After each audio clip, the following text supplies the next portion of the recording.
Muito bom dia a todas e a todos que estão entrando aí na nossa live. Estou entrando aqui atrasado, alguns minutos atrasado nesta nossa segunda-feira. Começando direito, Cacilda, bom dia, Deraldo, Sandra, Angélica, muito bom dia, Manuel, seja bem-vindo, bom dia. Juliana está por aqui também, Margot, sejam todas e todos que estão entrando muito bem-vindos. Elizabeth, vamos começando aí. Aline, muito bom dia, Aline Rocha. O pessoal vai chegando. Me atrasei aqui para começar a nossa live, mas deu... Enfim, estamos aí uns minutinhos atrasados, mas deu certo.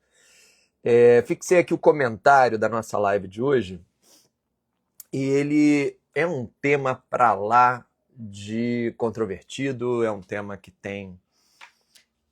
que gera bastante dúvida porque envolve contrato de prestação de serviços entre pessoas jurídicas. Contrato de prestação de serviço entre pessoas jurídicas e a incidência ou não da multa por rescisão contratual prevista no artigo 603 do Código Civil.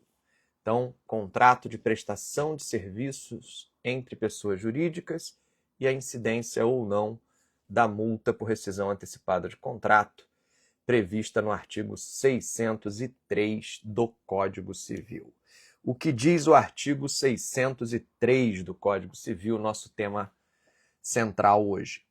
Diz assim: se o prestador de serviço for despedido sem justa causa, a outra parte será obrigada a pagar-lhe por inteiro a retribuição vencida, ou seja, os valores de contraprestação pelos serviços já prestados, já estando vencidos, e por metade a que lhe tocaria de então ao termo legal do contrato. Então, por inteiro o que já venceu e por metade o que estaria por vencer, do período vencendo até o termo legal do contrato. Essa é a previsão do artigo 603 e esse é o contexto que a gente vai conversar hoje. Eu estou tomando aqui como ponto de referência para a nossa conversa o informativo 850 do STJ, o último informativo do STJ, informativo 850, e mais especificamente o recurso especial julgado pela terceira turma, recurso especial 2.206.604, que eu vou colocar nos comentários no final dessa live, né? Então eu vou colocar lá no nosso feed, é o RESP 2.206.604. Esse é o nosso tema. Muito bom dia, Marisa, Débora, que entrou por aqui também, Carminha, seja bem-vinda, e todos que estão aqui se chegando nessa live que começou, né, uns minutinhos aí atrasados. Bom, vamos lá. Quem já teve a oportunidade de ter que elaborar um contrato de prestação de serviços para entre pessoas jurídicas, né, onde a pessoa jurídica é a prestadora de serviços e outra pessoa jurídica é a tomadora, então normalmente a gente tem uma relação aí interempresarial, né, entre duas empresas.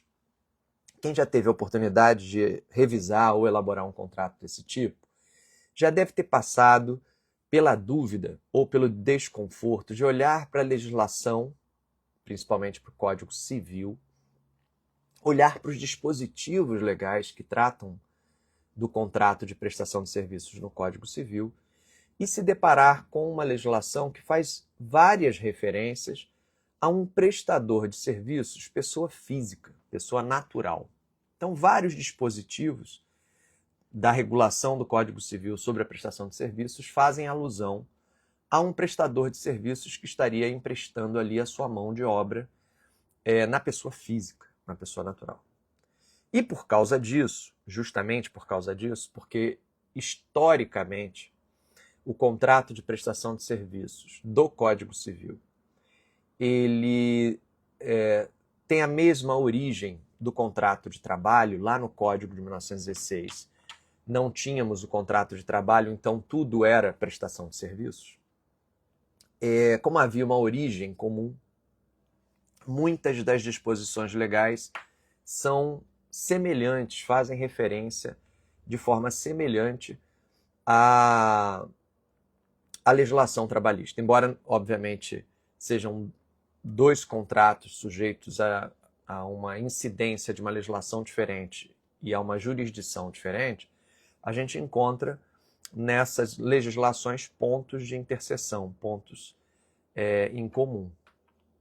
E por causa disso, vários autores que escrevem sobre direito civil ou escrevem sobre direito empresarial costumam defender que o contrato de prestação de serviços típico lá do Código Civil não seria para pessoas jurídicas, ele seria voltado exclusivamente para relações de prestação de serviço quando o prestador de serviço fosse pessoa física. Então há essa linha de entendimento que diz, olha, o contrato de prestação de serviços entre pessoas jurídicas seria, na verdade, um contrato atípico, onde a gente aplicaria o Código Civil apenas de forma subsidiária, como disposições gerais e de forma subsidiária. Mas seria um contrato de livre negociação. Enquanto que há outros autores que dizem não. O contrato de prestação de serviços é típico. Ele tem previsão legal no nosso ordenamento, ele é regulado no nosso ordenamento, ele é um contrato típico. Tanto faz se o prestador de serviços é pessoa física ou pessoa jurídica, a legislação vai ser a mesma, apenas deve-se considerar que alguns dispositivos legais que fazem referência expressa à pessoa física que ficarão de aplicação limitada quando for pessoa jurídica. Então, sim, o contrato de prestação de serviços entre pessoas jurídicas também seria um contrato típico, regido pelo Código Civil, apenas com algumas ressalvas de alguns dispositivos. Bom, então a gente já tem de cara, de partida, dois entendimentos que são bastante significativos, né? Se eu vou estar diante de um contrato que se sujeita à legislação civil, no que se refere, né, ali ao contrato de prestação de serviços, ou se eu vou ter um contrato que ele vai estar sujeito à liberdade, à plena liberdade contratual e valerá apenas aquilo que está no contrato. Por que esse caso do informativo 850 ele é um caso importante para a gente ter sempre aqui como um ponto de atenção? Pelo seguinte, nos contratos de prestação de serviços entre pessoas jurídicas, é comum que a gente preveja um prazo determinado, pelo menos no início do contrato, que a gente tenha um primeiro prazo, que seja um prazo determinado de duração, e que a contraprestação desse serviço aconteça periodicamente, geralmente uma periodicidade mensal. Então, existe uma prestação de serviços e um pagamento de contraprestação que se dá mês a mês, e um contrato que tem um primeiro prazo determinado, digamos, 1 ano. Então, é muito comum que eu tenha, celebrei um contrato de 1 ano, ou celebrei um contrato de 2 anos, esse contrato será remunerado, será pago mês a mês, e ao longo desse contrato pode acontecer de uma das partes, qualquer delas, ter o interesse em encerrar essa contratação antecipadamente. Então, ter o interesse de interromper esse contrato antes do vencimento. A gente está diante daquela figura jurídica chamada denúncia. A denúncia, que é o instrumento que eu vou utilizar para promover a resilição unilateral. Resilição unilateral, ela está no artigo 473 do Código, 473. Então, eu denuncio o contrato, comunico à outra parte que não tenho mais interesse na continuidade daquela contratação, e esse contrato, então, ele pode ser resilido unilateralmente. Para os contratos de prestação de serviços, o legislador, no artigo 603, prevê que, neste caso, sendo a iniciativa de encerrar o contrato antecipadamente a iniciativa do tomador do serviço, Então, sendo o tomador de serviços aquele que decide encerrar antecipadamente o contrato, que esse encerramento ensejará em favor do prestador de serviços uma multa. Então, em se decidindo denunciar o contrato, em havendo denúncia desse contrato por parte do tomador do serviço, ao prestador de serviços caberia uma multa para compensá-lo pela frustração da continuidade daquele contrato. O artigo 603, então, ele vai dizer que se o prestador de serviço for despedido, ele usa aqui a expressão despedido, o que, de novo, nos remete àquela lógica originária, né, de onde derivou também o contrato de trabalho. Fala aí da despedida sem justa causa, mas a ideia é essa, denúncia para resilição unilateral. Então, se o prestador de serviço recebeu, né, a notificação de denúncia, encerrando esse contrato sem justa causa antes do tempo, que o tomador do serviço deverá então lhe pagar uma multa. Pelos termos do artigo 603, essa multa seria equivalente à metade do que faltasse do contrato. Então, se é um contrato de 1 ano e ele está sendo encerrado no 6º mês, sem justa causa, ainda faltando 6 meses de contrato pela frente, haveria uma indenização em favor do prestador de serviços equivalente à metade desses 6 meses, ou seja, 3 meses de remuneração. Então, o tomador do serviço teria que pagar ao prestador de serviços o valor equivalente a 3 meses ali, metade do tempo remanescente, metade do valor faltante até o final desse contrato, até o termo legal desse contrato. A discussão que se estabeleceu no caso do recurso especial analisado aqui, que é o RESP 2.206.604, RESP 2.206.604, terceira turma do STJ, e que está no informativo 850, é se esse dispositivo se aplicaria aos contratos de prestação de serviços entre pessoas jurídicas. Primeiro ponto. E o segundo ponto, e que é o que eu considero mais importante, se esse dispositivo se aplicaria ao contrato de prestação de serviços entre pessoas jurídicas, mesmo sem ter sido expressamente previsto no contrato. Então, são duas coisas. Uma, se as disposições legais do Código Civil sobre prestação de serviços se aplicariam também a contratos entre pessoas jurídicas.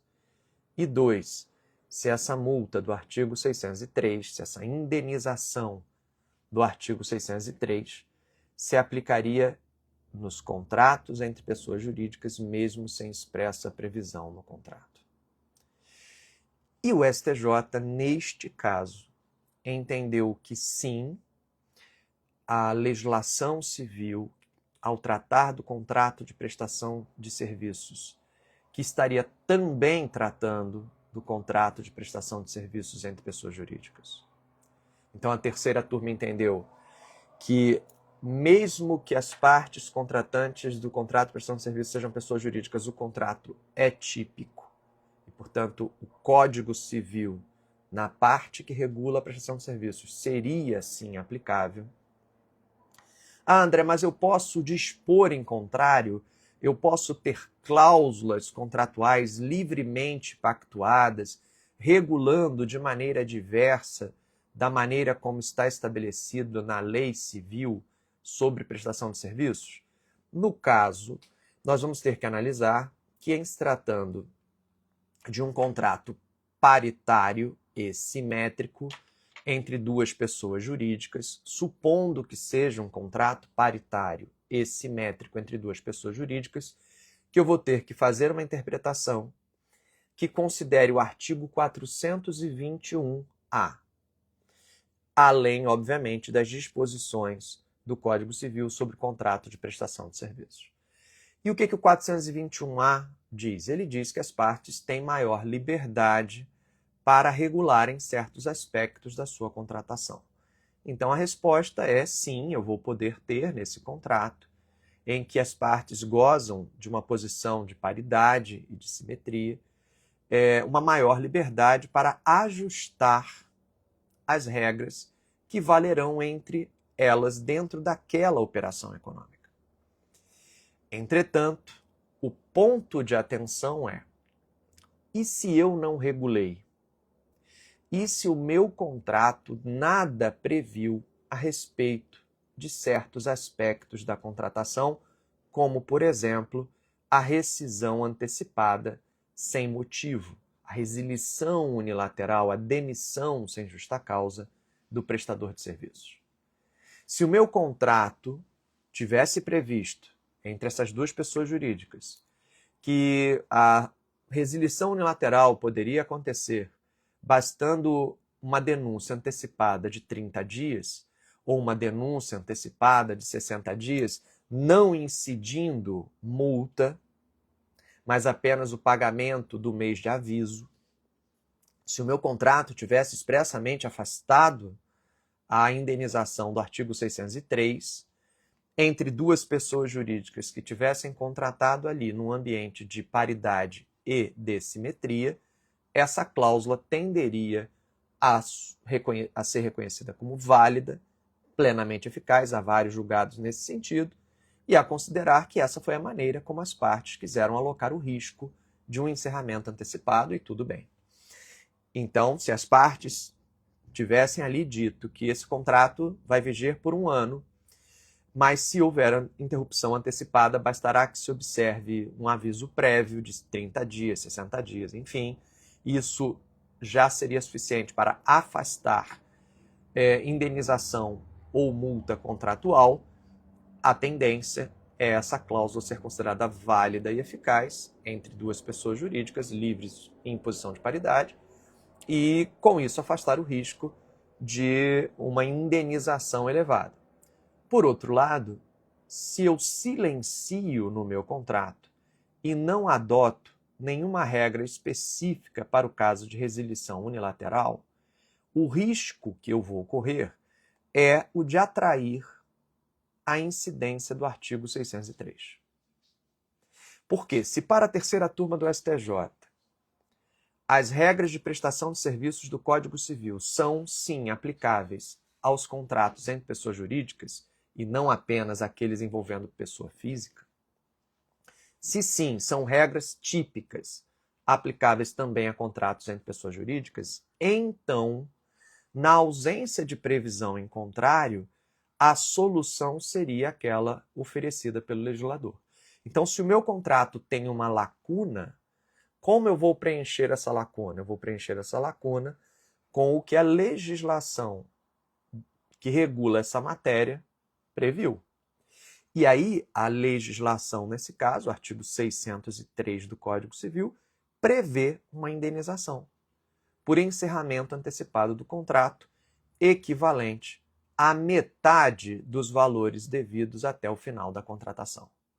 E aí, se é um contrato de 3 anos, por exemplo, e eu estou encerrando esse contrato no final do primeiro ano, isso significaria uma indenização por resilição imotivada dentro dos 2 anos faltantes. Metade dos 2 anos faltantes, eu teria 1 ano de indenização a ser paga a esse prestador de serviços, e eu não estou falando aqui da pessoa natural em posição de vulnerabilidade, não estou falando aqui de contrato de trabalho, estou falando aqui de contrato de prestação de serviços entre pessoas jurídicas. Esse era o case analisado pelo Superior Tribunal de Justiça no âmbito apreciado pela terceira turma. Então, esse é um ponto que a gente deve ter por atenção. Se eu estou elaborando um contrato de prestação de serviços entre pessoas jurídicas, eu devo ficar atento para o fato de que, sim, há uma interpretação que defende que o Código Civil, ao tratar do contrato de prestação de serviços, regula também as relações entre pessoas jurídicas, não apenas entre pessoa física e jurídica. Então, por isso eu tenho que ficar atento às regras previstas no Código Civil. E se eu quiser que essas regras sejam afastadas do caso concreto, eu vou ter que regular no meu contrato de maneira diversa. Eu vou ter que prever expressamente no meu contrato que aquela solução legislativa não se aplica ao meu contrato, que as partes estão de comum acordo afastando aquela previsão estabelecida na legislação civil. No silêncio, eu vou atrair, possivelmente, lembra que isso é uma questão controvertida, se as disposições do Código Civil sobre prestação de serviço seriam de fato aplicáveis a contratos empresariais. Isso é um ponto discutido, não é um ponto pacífico, mas eu vou correr o risco de ter o meu contrato, as lacunas do meu contrato, preenchidas pelo julgador a partir do Código Civil, da regulação sobre prestação de serviços no Código Civil. E mais especialmente a questão da multa, né, da indenização esculpida ali no artigo 603 do Código Civil. Então é um ponto de muita atenção para quem toma serviço, contrata empresas para prestação de serviços com prazos determinados mais longos, onde o encerramento antecipado, se não estiver bem regulado no contrato, pode gerar a atração da solução legislativa e acabar onerando o tomador, que toma a decisão de encerrar aquele contrato, acabar trazendo uma oneração muito elevada. Para os prestadores de serviço, isso, evidentemente, vem favoravelmente, vem favorecer, porque se eu sou um prestador de serviço e eu sei que tem a incidência potencial dessa multa, eu tenho maior segurança de que meu contrato provavelmente durará todo o prazo legal combinado, que ele será respeitado até o final, não havendo inadimplemento da minha parte, eu terei a continuidade desse contrato garantido, ou, se ele for encerrado, que eu vou ter ali uma indenização proporcional bastante relevante. O Ronald me pergunta aqui se a resilição não seria apenas para distratos e contratos com prazo indeterminado. Então, Ronald, o que acontece? A resilição é gênero do qual a gente tem duas espécies. O distrato, que está no artigo 472 do Código Civil, 472, o distrato, que vai falar sobre a resilição em consenso, a gente chama de resilição bilateral. Ela acontece de comum acordo. As partes contratantes, então, decidem em comum acordo encerrar o contrato. E quando elas fazem isso, quando elas resolvem em comum acordo distratar, elas têm ali o campo, o espaço de negociação para decidir quais vão ser as consequências desse encerramento. Se a gente vai ter compensação financeira, se não vai, se a gente vai dispensar qualquer tipo de ressarcimento, se vai ter devolução de valores, enfim. O distrato é um verdadeiro contrato que a gente usa para encerrar o contrato, né? Então a gente tem ali um acordo resilitório em que as partes terminam essa contratação antes do seu termo final, antes que aquele contrato tenha produzido todos os seus efeitos, e as partes ali decidem de que maneira vão distratar, de que maneira vão estabelecer os efeitos desse encerramento. Só que eu tenho no 473 a resilição unilateral, que é aquela que se promove por meio da denúncia e que ela estará presente nos contratos em que a denúncia seja compatível. Então, nem todo contrato é compatível com a denúncia unilateral, com a denúncia vazia, né? A resilição sem justa causa, sem motivo. E aí, que contratos são esses que permitem a resilição unilateral, né? O 473 diz que a resilição unilateral, nos casos em que a lei permitir, seja prevendo ou de forma expressa ou tacitamente admitindo essa presença, se dará por meio da denúncia. Então, o próprio artigo 473 já diz que a resilição unilateral ela é uma exceção, mas é uma exceção que pode estar presente em certos determinados contratos. E aí você me pergunta, a resilição unilateral não seria restrita apenas a contratos com prazo indeterminado? E a resposta é não, Ronald, não. Vou te dar um exemplo. O contrato de locação, por exemplo, ele prevê que o locatário, ele pode denunciar o contrato antes do vencimento. Está lá no artigo 4º da Lei 8.245. Ele pode decidir devolver o imóvel antes do prazo convencionado. Então, eu tenho um contrato por prazo determinado, digamos 30 meses, e o locatário resolveu resilir unilateralmente, resolveu denunciar essa locação no primeiro ano. Então, ele tinha 30 meses, mas resolveu que no 12º mês ele ia encerrar essa relação. Ele, locatário, tem esse direito previsto em lei. Então, eu tenho aqui o diálogo entre o 473, regra geral, e o artigo 4º da Lei de Locações, norma específica. No caso em que a lei previu, aqui a lei está prevendo, a possibilidade da resilição unilateral, a parte a quem cabe esse direito fará isso por meio da denúncia, ou seja, vai comunicar à outra parte a sua decisão de encerrar antecipadamente o contrato. E o que vai acontecer ali? Vai acontecer a incidência de uma multa. A multa prevista no contrato, aplicada proporcionalmente. Então, normalmente, esses contratos prevêem uma multa de 3 aluguéis, e aí eu vou aplicar proporcionalmente. Se eu cumprir 12 dos 30 meses, eu vou fazer esse cálculo para ver qual é o valor da multa aplicável. Pode ser que o meu contrato preveja que será possível, a partir do 12º mês, devolver o imóvel sem multa. A gente tem liberdade para negociar isso. Ou pode ser que meu contrato não preveja nada, nem a multa, nem a isenção de multa. Hipótese em que o juiz é que vai arbitrar a multa aplicável na forma do artigo 4º, lá da Lei de Locação. Então veja que é um contrato com prazo determinado em que a resilição unilateral é possível. Um outro exemplo é justamente o artigo 603 do Código Civil, que trata do contrato de prestação de serviços, em que é um contrato por prazo determinado, que o 603 está se referindo, contratos de prestação de serviços por prazo determinado, em que ele está prevendo a possibilidade de haver uma denúncia, uma resilição unilateral, e ele chama essa resilição unilateral aqui de despedida sem justa causa, por conta daquela origem comum lá ao contrato de trabalho no passado.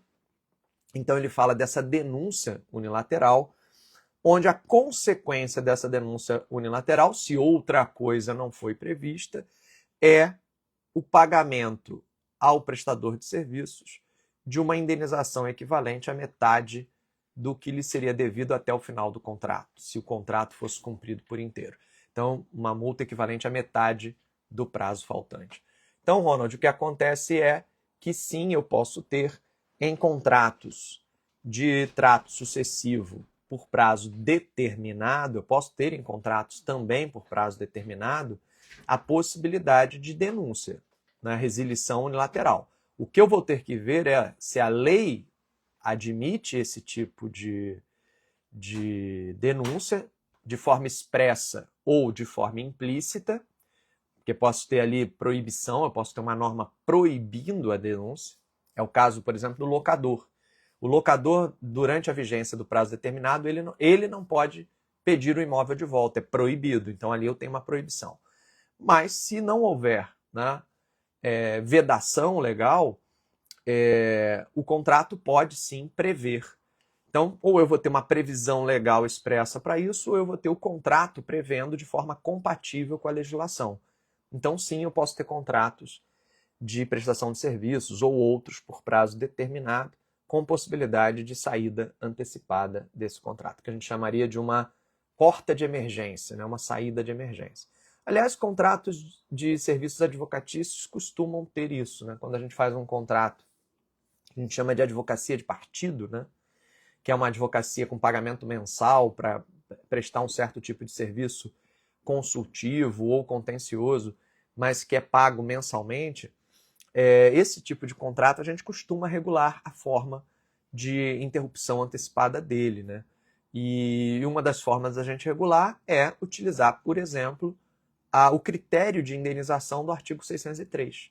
Dizer, olha, se houver denúncia antecipada, ao advogado caberá uma indenização equivalente à metade do tempo remanescente. Isso pode ser ou um aviso prévio de 90 dias, ou uma indenização equivalente a 60 dias, enfim.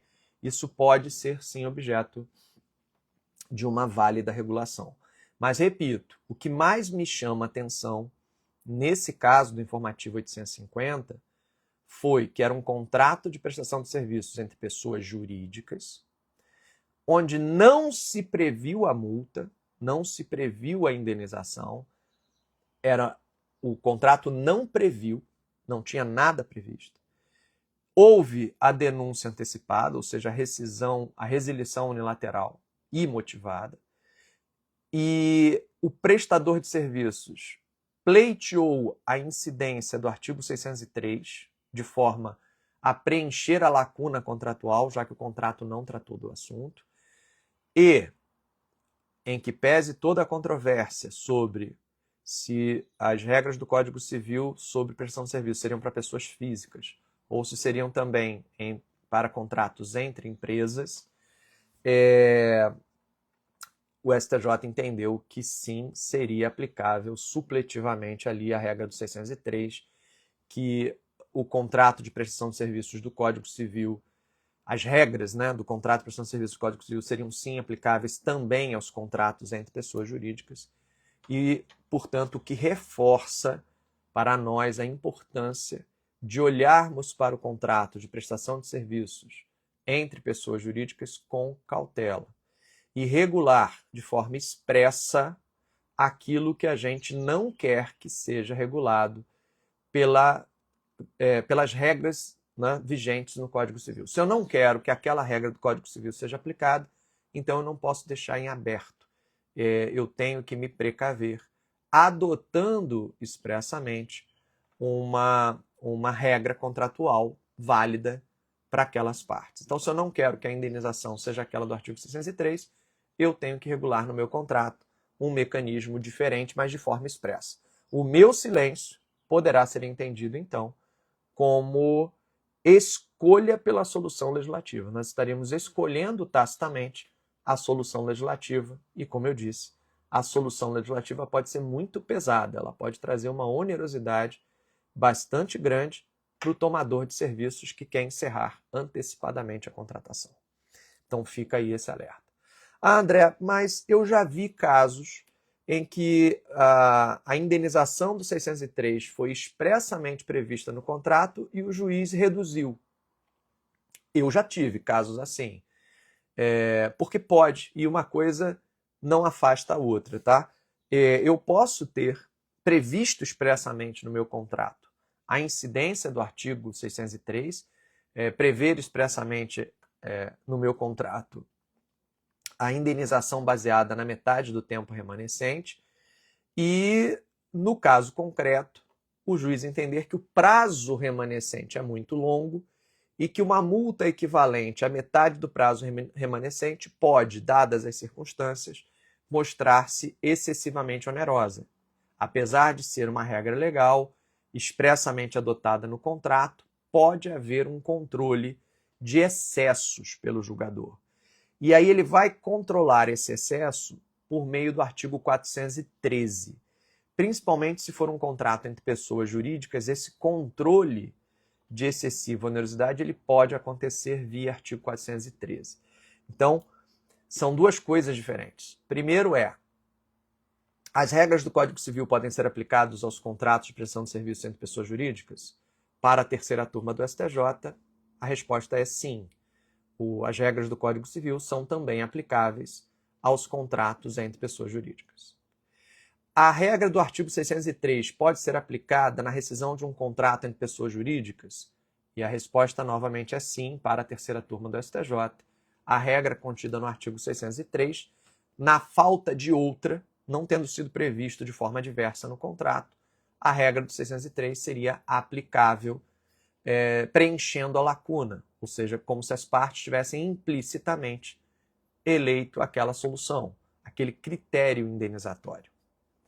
Terceiro, é possível que, num caso concreto, a aplicação da solução do artigo 603 gere uma indenização muito elevada que no caso concreto o julgador considere que se mostrou desproporcional e isso implique em alguma redução equitativa, isso também pode acontecer, embora não tenha sido o objeto específico desse julgado, há outros julgados que adotam o 413 do Código Civil para reduzir eventuais excessos. Então, se, porventura, o prazo remanescente é muito elevado, a aplicação da regra da metade do prazo demonstrar uma indenização desproporcional ao valor do investimento feito, enfim, o julgador pode ali exercer pontualmente um controle de excessos. Só que se eu quero evitar tudo isso, o que eu preciso fazer? Eu preciso trazer para o meu contrato uma regra que seja satisfatória às partes contratantes e que reduza a necessidade desse tipo de interferência. Reduza, portanto, a necessidade de que o judiciário tenha que preencher a lacuna. O risco de ter essa lacuna no contrato é você ter uma decisão como essa, do informativo 850, que vai mandar indenizar a metade de todo o prazo remanescente do contrato. E aí acaba que, para esse tomador de serviço, ele vai pagar 2 vezes. Porque se ele precisa ainda do serviço e vai contratar outra pessoa, vai contratar outra empresa para ele prestar o serviço, pode ser que a redução de custo que ele teria com a contratação dessa nova empresa, ela não compense a multa que você vai ter que pagar.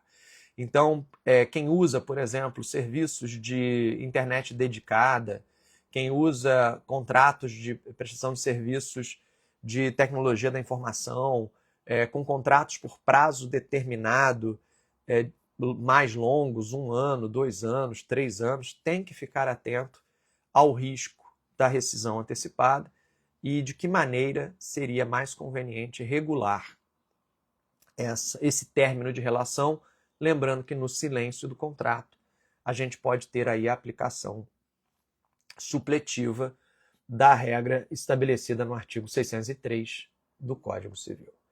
Beleza? Bom, deixa aqui eu fazer alguns comentários. Essa semana a gente começa, a partir desta semana, eu começo a ter algumas lives com convidados. Eu vou ter aí uma sequência de lives que vão acontecer em horários diferentes. Eles não vão acontecer nesse horário da manhã, elas vão acontecer às 19 horas. E a primeira dessa sequência de lives com convidados, ela vai acontecer amanhã às 19 horas.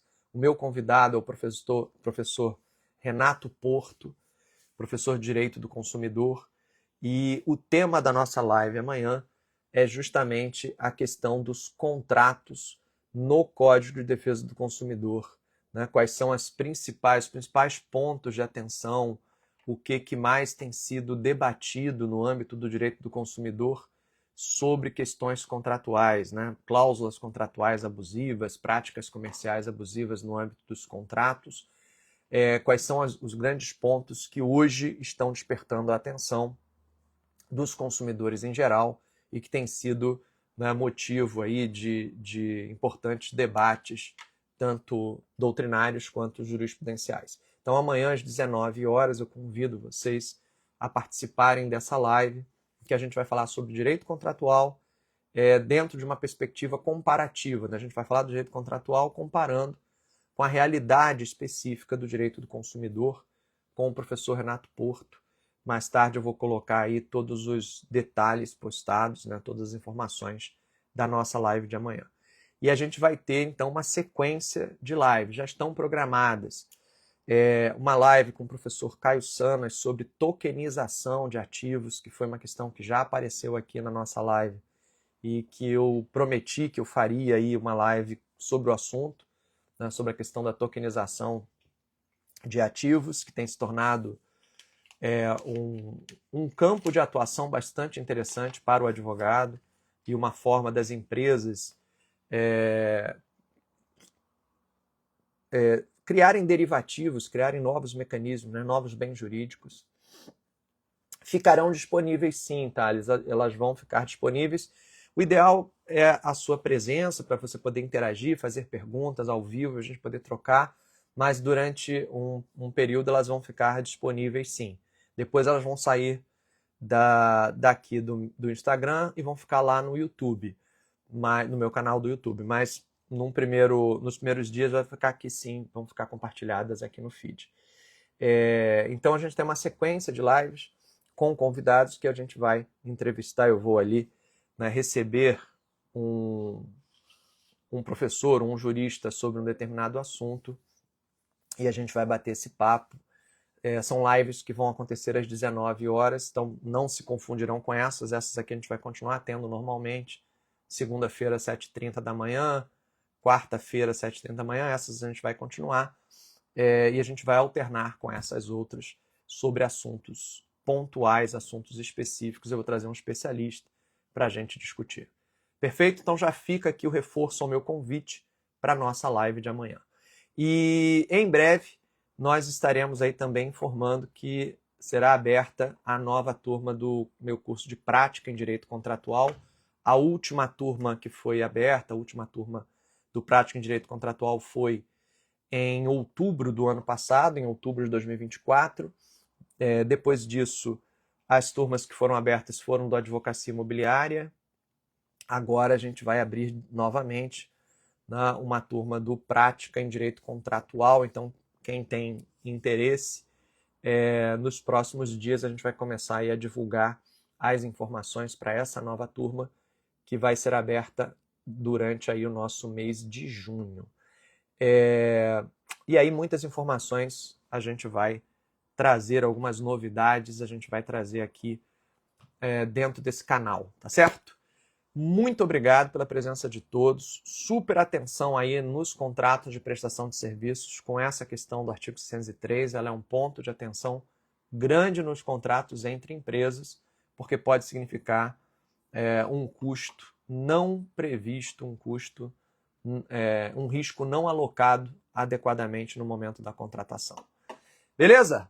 Um forte abraço, uma excelente semana e vamos começando direito mais essa semana até quarta-feira. Aliás, minto, até amanhã, né? Espero vocês na minha live amanhã às 19 horas aqui no Instagram. Tchau, tchau, gente. Um abraço.